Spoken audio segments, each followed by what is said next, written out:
that, then let's get into the you want to talk some divisional round games? Let's talk some divisional round games. How's that sound? I'm ready to go, baby. All right. Well, we'll just go in order of the games here. We'll go Ravens-Texans, our first game on Saturday. Ravens win 34-10. It was a close game at half, and it was also still a game that it never felt like the Texans were really in it at any point. They had the one punt return. They did not score an offensive touchdown. Too many mistakes by the Texans. I believe they had 11 penalties in the game. 7 of them were five false starts, 2 more pre-snap penalties, 7 total pre-snap penalties I think I saw. And cuz it was like right after they showed the 5, there was 2 like back-to-back plays. And you look at the red zone efficiency.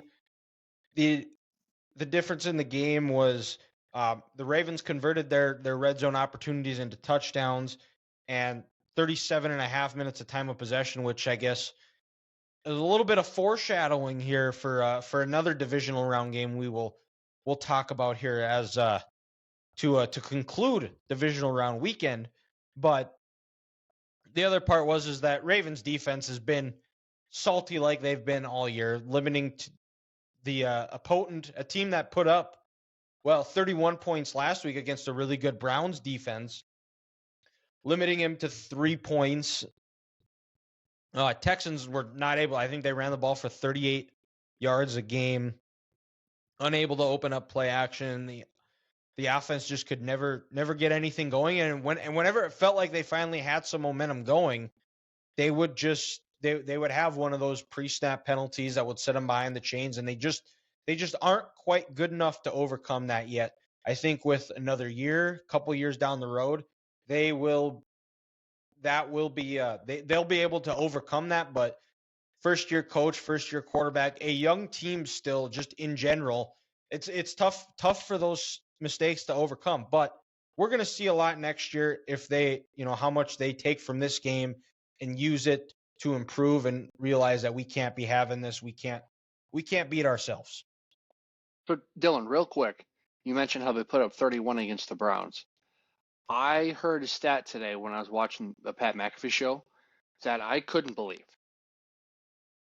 The Cleveland Browns this year had the number 1 defense in the NFL when they were at home.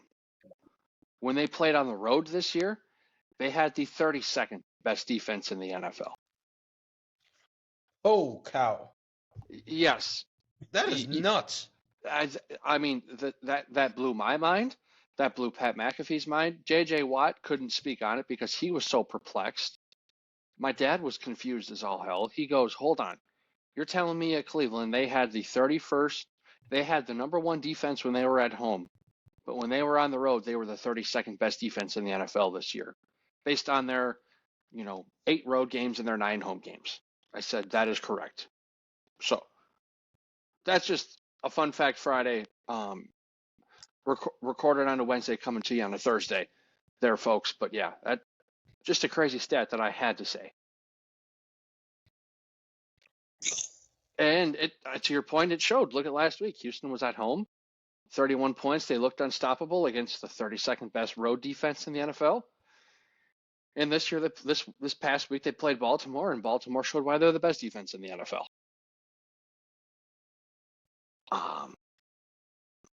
But yeah, you're just absolutely right, Dylan. This whole game, even though it was only 17-10 at halftime, you just felt like eventually Baltimore was just going to take the will to live away from Houston, and they were just going to kind of just like this Michigan team last year, just kind of choke you out. They're just that boa constrictor where eventually the floodgates are going to break open, and they're going to be up by 2 possessions, 3 possessions, and that's what it was. And Baltimore, maybe in the first half they had a little rust they needed to shake off. Lamar hadn't played in 3 weeks. I think the last time he played was on New Year's Eve, because they clinched. Yeah. And even in that game, he was pulled in the middle of the third quarter because they put up 40-some points against the Dolphins. So they kind of had to get back into a groove of things, and they were rolling. And, another aspect of this game, let's give M&T Bank and those Baltimore fans some credit. They were into it. Yes. That was a Well, five hostile false crowd. starts. That's part of. That Five is false part of. starts. That's part of it. No one talks about going into Pittsburgh and having a home field advantage. In the AFC North, you're like, "Ooh, we got to go to Pittsburgh." And formerly Heinz Field, the dog pound in Cleveland, they're going to get after it. Nobody's scared to go to Cincinnati because those fans aren't NFL fans; they just enjoy football.